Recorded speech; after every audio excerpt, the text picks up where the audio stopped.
안녕하세요. 데미안 6강을 공부하도록 하겠습니다.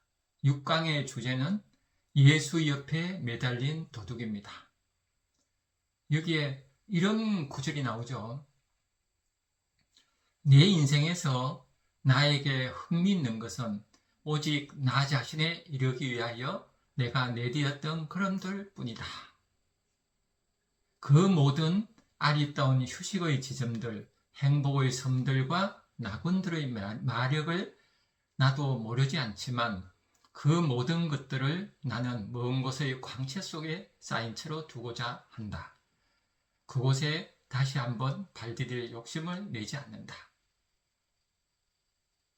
여기서 내 인생에서 나에게 흥미있는 것은, 인생에 흥미있는 게 뭐예요? 오직 나 자신에 이르기 위하여 내가 내디뎠던 걸음들 뿐이다. 이게 이제 가장 중요하다는 거죠. 이것만이 흥미있다는 거죠. 싱클리어에게 흥미있는 건 뭐예요? 세상에서 인정받고 돈, 권력, 명예에 의해 세속적인 가치는 흥미가 없다는 거죠. 오직 내 자신에게 이르기 위한 거, 이것이 흥미가 있다. 그런 얘기 하는 거죠. 왜 그럴까요? 저는 이 말에서 니체 말을 한번 생각해 보면 좋을 것 같아요. 니체가 이런 얘기했죠. 한 번 깨어난 자는 영원히 깨어있다. 멋있죠? 한 번 깨어난 자는 영원히 깨어있다. 그래서 우리가 세상에 살아갈 때 세상이 중요한 가치를 따르고 살면은 내가 사는 게 아니잖아요. 내가 정말 그걸 좋아해서 하는 게 아니니까 그건 하나의 꿈에 불과해요. 내 생각에, 나에게 주입된 생각에 따라서 살아가는 꼭두각시죠. 생각의 노예예요. 그건 내 생각이 아니잖아요. 세상의 생각이잖아요. 그래서 세상에 꼭두각시로 살아요. 그러면 그거는 깨어있는 게 아니에요. 삶 자체가 꿈이 되어버리죠. 무지몽매하게 되어버리죠. 그래서 이런 깨어난 자가 한 번 깨어나면 영원히 깨었다. 이 말이 저는 이해되는 게 제 남대로 이제 경험을 했거든요. 저는 33세까지는, 33살까지는 세상에 맞춰 살았어요. 저는 태어나기를 시골의 가난한 농민의 장남으로 태어났죠. 그래서 저절로 저는 장남을 이렇게 삶을 살게 돼요. 무은의 압력이죠. 그래서 장남의 삶을 살아야지 내 자리가 편하네요. 그래서 장남을 살았어요. 세상에 맞춰 살았죠. 그게 다인 줄 알고 사는 거죠. 세속의 가치가. 그렇게 살았어요. 그렇게 살다가 34세, 5세, 2년 동안 정교조를 하게 됐어요. 그때 정교조는 참교육을 해보자 하는 샌들의 모임이죠. 저는 그때 중고등학교 교사였어요. 근데 그냥 세상에 맞춰 살았죠. 좋은 교사도 아니고 그냥 살았어요. 근데 정말 참교사가 무엇인지 교육을 처음으로 생각했어요. 그래서 같이 모이니까 제가 확 눈이 뜨여지는 거예요. 아, 지금까지 내가 눈 감고 살았구나, 꿈을 꿨구나 싶더라고요. 그래서 내 안에서 솟아오른 걸 산다. 이 데미안이 제게 그 말이 와닿아요. 그러니까 그전에는 세상에 맞춰 살았고, 정교조를 하면서 내 안에 솟아오른 걸 사는 것을 느낀 거예요. 두 가지 길에서 세상에 맞춰 살다가 내 안에 솟아오른 삶을 사는 단독자의 길을 가게 된 거죠. 그래서 그때 한번 깨어나니까 어때요? 그 길을 계속 가게 돼요. 가면서 영원한 현재를 저는 깊이는 못 느꼈어도 그 예감이 들어요. 그래서 제가 결국 찾은 길은 글쓰기 강의와 인문학 강의였어요. 그래서 올해 이제 29년째거든요. 내년에 30년을 맞이해요. 29년째 제 길을 간 거예요. 한번 깨어나서. 깨어난 길을 29년 동안 살았는데, 그러다 보니까 어때요? 니체가 말한 영혼의 얘기가 이해돼요. 영혼이 반복돼도 이 순간을 받아줄 수 있는 그런 삶. 찰나가 영혼의 삶이죠. 그냥 흘러가는 삶이 아니에요. 나의 시간이죠. 그래서 이 시간이 영원히 반복돼도 나는 사랑한다. 이런 시간을 이제 예감하게 되더라고요. 그래서 이런 삶은 어때요? 싱클리어가 이런 삶을 깨달은 거는 니체가 얘기하는 초인의 삶, 또 칼융이 얘기하는 개성화하고 같은 거죠. 그래서 초인은 어때요? 나를 계속 초록하는 삶이에요. 그리고 융의 개성화는 그림자를 통합해서 나만의 단독지를 가는 거죠. 그래서 현대인은 단독자의 삶을 살아야 돼요. 옛날에는 단독자 삶이 힘든 면이 있었죠. 공동체잖아요. 그 안에 들어가야 되잖아요. 근데 지금은 단독자 살 수가 있어요. 이 자본주의는 그 인간을 개체로 흩어놓으려고 그래요. 그래서 우리는 개체로 몰라지로 흩어지지 말고 나만의 그런 단독자 되어서 서로 연대하는 삶을 살아야 돼요. 그래야지 아름답게 살 수 있죠.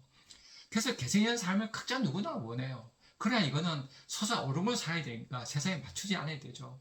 그래서 자본주의는 개성 있는 삶을 사는 사람한테 신상을 얘기해요. 신상이 보면 개성이 있어요. 이렇게 해서 그 소비로 개성을 찾게 해요. 이건 진정한 개성이 아니죠. 그래서 안락한 삶이 이제 유혹을 해요. 그 싱클리어도 이렇게 유혹을 느꼈죠. 그 모든 아리따운 휴식의 지점들, 행복의 섬들과 낙원들의 마력을 나도 모르지 않지만 그 모든 것들을 나는 먼 곳의 광채 속에 쌓인 채로 두고자 한다. 그곳에 다시 한번 발디딜 욕심을 내지 않는다. 이렇게 얘기해요. 그죠?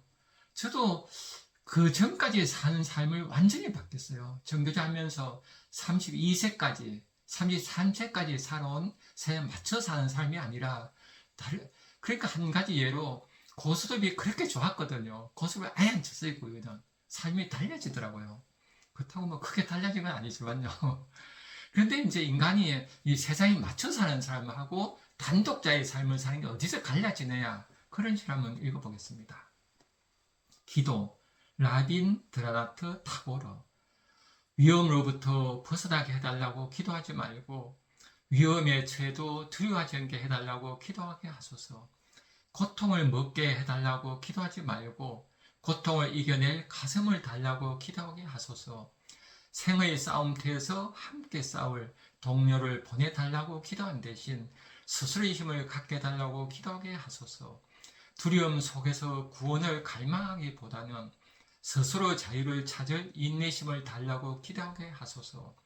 두려움 속에서 구원을 갈망하기보다는 스스로 자유를 찾을 인내심을 달라고 기도하게 하소서. 내 자신의 성공에서만 신의 자비를 느끼는 겁쟁이가 되지 않도록 하시고 나의 실패에서도 신의 손길을 느끼게 하소서. 이 타고르의 시죠.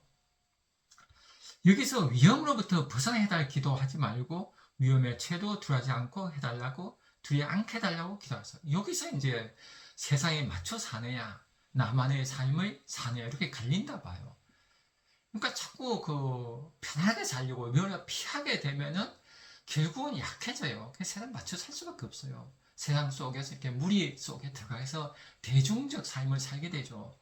그러나 위험에 처해도 두려워하지 않으면 어때요? 나만의 삶을 살게 돼요. 그래서 여기서 갈린다 봐요. 운명을 사랑하느냐, 운명을 도피하느냐, 그런 문제라 봐요. 이렇게 해서 우리가 그 운명을 사랑할까, 회피할까 간다 봐요. 그래서 세상에 맞춰 살면 무료하게 반복돼요, 삶이. 그러나 그 나만의 길을 가면은 전 찰나의 영혼이 있는 것을 안다 봐요. 그런 예감이 들죠. 또 75쪽에 이런 기질이 나와요. 어떤 짐승이나 사람이 자신의 모든 주의력과 모든 의지를 어떤 특정한 일로 향하게 하면 그는 그것에 도달하기도 하지. 그죠? 짐승이나 사람이 정신일도 하사불성 그러잖아요. 모든 정신을 집중하면 어때요? 그게 도달한다는 거예요. 두드려야 열릴 것이요. 그러잖아요. 그게 전부야. 네가 알고 싶어하는 일도 정확하게 같아. 어떤 사람을 충분히 자세히 바라봐. 그러면 그에 대해서 그 자신보다 내가 더 잘 알게 돼. 이렇게 데미안이 싱클한테 얘기를 해요. 또 데미안 싱클이 이렇게 얘기하죠. 소망이 내 자신의 마음속에 온전히 들어있을 때, 내 안에 소망이 가득 차 있을 때, 내 의지가 준비되어 있었기 때문에 적시기를 포착하지. 우리가 두드려 열릴 것이요. 그러잖아요. 그죠? 왜 이렇게 두드리면 열리는가 하면 그 소망이 내 안에 가득 찼으면 어때요? 기회가 왔을 때 기회를 잡을 수가 있어요. 인생을 살면 기회는 항상 오거든요. 근데 준비되지 않으면 기회를 못 잡아요. 그래서 우리가 항상 마음이 준비되어 있어야죠. 마음으로 준비되고 간절히 원하고 그러면 그렇게 가게 된다는 그런 얘기를 대면이 하고 있어요. 그러면서 대면이 이제 싱클리한테 보여줘요. 독심술을 보여주죠. 탁 예언하고 막 이런 힘을 보여줘요. 이제 예를 들면 이런 얘기죠. 데미안이 이제 수업 중에 싱클한테 이렇게 얘기해요. 곧 저 아이가 우리를 볼 거야. 그죠? 수업하다 하면서 옆에 앉는 싱클리한테 싱클리어야, 저 아이가 우리를 뒤돌아봐. 라고 했는데 정말 그 아이가 뒤돌아봐요. 어휴, 그죠? 사람 마음을 움직인다 이렇게 생각할 수 있죠. 또 싱클리어가 한날은 데미안한테 그런 얘기해요. 오늘 예습을 하지 않았다. 근데 오늘 강의 오신 신부님이 나한테 하지 못하게 해달라 그렇게 얘기를 해요. 근데 정말 수업 시간에 신부가 싱클리한테 다가와서 질문하려다가 데미안을 보내 다른 학생을 지목을 해요. 이걸 보니까 싱클리가 보면 충격을 받겠어요. 이거는 뭐예요? 데미안이 이제 보여주는 거죠. 인간이 갖는 정신의 힘이 얼마나 위대한지를 보여주는 거예요. 그래서 데미안 싱클한테 이렇게 얘기하고 있는 거죠. 단순히 남에게 끌려다니는 삶을 살지 않고 자기 내면의 힘으로 세상에 맞설 수 있음을 깨닫게 해주려고 그러죠. 너도 훈련하면 네 운명을 숨길 수 있다. 이 얘기를 하고 있는 거예요. 네 운명의 주인은 네가 할 수 있다. 봐라. 마음의 힘이 이런 거다. 그걸 보여주는 거죠. 그래서 싱클리어가 자기 내면을 따르는 법을 배우고 자기 자신의 가는 길을 향해 움직이게 돼요. 이거는 끌어당김의 법칙으로도 설명할 수 있죠. 끌어당김의 법칙. 이런 말 있잖아요. 왜 그런가 하면은 이 우주 전체는 어때요? 하나의 에너지 장이에요. 우리가 물질을 이렇게 보이지만 이 물질은 사실 에너지 장이거든요. 에너지인데 물질은 느껴져요. 이거는 한의원에 가면 알 수 있죠. 한의원 가면 우리 팔은 물질이죠. 여기다 침을 넣지만 그 한의사 선생님들은 우리한테 어때요? 기의 흐름에 침을 넣는 거죠. 물질이 아니라. 그러니까 이 세상은 에너지 장의 기의 흐름이에요. 기로 가득 차있죠. 에너지 장으로. 그래서 나도 에너지 장이죠. 내가 간절히 원하는 에너지가 돼요. 그런 주파수가 되죠. 그러면 이 주파수는 같은 주파수 공명을 일으켜요. 그런 일이 일어나게 돼 있죠. 그래서 우리가 어떤 생각, 감정, 의식은 에너지 파동을 가지고 있어서 같이 끌어당겨요. 그래서 만물은 서로 진도하고 서로 주고받아요. 그래서 우리는 어떻게 해야 돼요? 마음속에서 지수부터 떠오르는 어떤 생각이 떠오르고 감정이 떠오르면 이것이 하나의 파장이 되는 거예요. 파동이 되어서 우주에 떠다니고 그것이 공명하는 현실이 일어나죠. 그래서 우리가 나쁜 파동을 갖고 있으면 나쁜 일이 일어나요. 우리가 살면서 이걸 경험을 하죠. 그래서 우리 정신이 이렇게 중요한 거예요. 그래서 이런 말 있잖아요. 호랑이에게 물려가도 정신만 차리면 산다. 이 말은 저는 정말 맞다고 봐요. 어떤 사람도 정신만 차리면 돼요. 근데 정신을 안 차리면 어떻게 돼요? 정신을 안 차리면 갑자기 기가 질리잖아요. 기가 질리면 파동이 아주 약해져요. 파동이 잘 원활하게 움직이지 않고 파동이 아주 약해져서 무거운 물질이 돼요. 에너지 파동. 그러면 낮은 파동과 공명이 일으켜요. 나쁜 일이 일어나요. 우리가 기분 나쁜 마음으로 밖에 나가봐요. 꼭 이상 싸울 일이 생기잖아요. 그래서 징크스 이런 말도 하잖아요. 그래서 우리가 의뢰를 하잖아요. 원신들 같은 거는 의뢰를 하는 이유가 마음을 가라앉히는 게 의뢰예요. 의뢰를 하고 나면 마음이 맑아지잖아요. 마음이 카탈리스가 정화가 되죠. 이게 원신들이 갖는 지혜죠. 그래서 우리도 의뢰를 해야 돼요. 기분 나쁘게 있다. 그러면 어때요? 혼자 의뢰를 할 수 있죠. 조용히 마음을 가라앉혀요. 그러면 의뢰가 돼요. 마음을 가라앉히면 좋은 파동이 돼요. 우리 마음은 가만히만 있으면 고요해지거든요. 좋은 파동을 갖고 있으면 좋은 일이 일어나요. 이게 이제 개인적인 의뢰죠. 이런 게 명상, 아래차림 이렇게 우리가 활용할 수가 있죠. 그래서 어떻게 하면 우리가 이 삶을 잘 살까? 그런 시를 한번 또 읽어보도록 하겠습니다. 윤동주 시입니다. 자화상 윤동주. 산모퉁이를 돌아 농가 외딴 우물을 홀로 찾아가선 가만히 들여다봅니다. 우물 속에는 달이 밝고 구름이 흐르고 하늘이 펼치고 바람이 불고 가을이 있습니다. 그리고 한 사나이가 있습니다. 어쩐지 그 사나이가 미워져 돌아갑니다. 돌아가다 생각하니 그 사나이가 가엾어집니다. 도로가 들여다보니 사나이는 그대로 있습니다. 다시 그 사나이가 미워져 돌아갑니다. 돌아가다 생각이 그 사내가 그리워집니다. 우물 속에는 달이 밝고 구름이 흐르고 하늘이 펼치고 파란 바람이 불고 가을이 있고 추억처럼 사나이가 있습니다. 아름다운 시죠. 윤동주 시인이 자화상이에요. 내가 어떤 사람인가?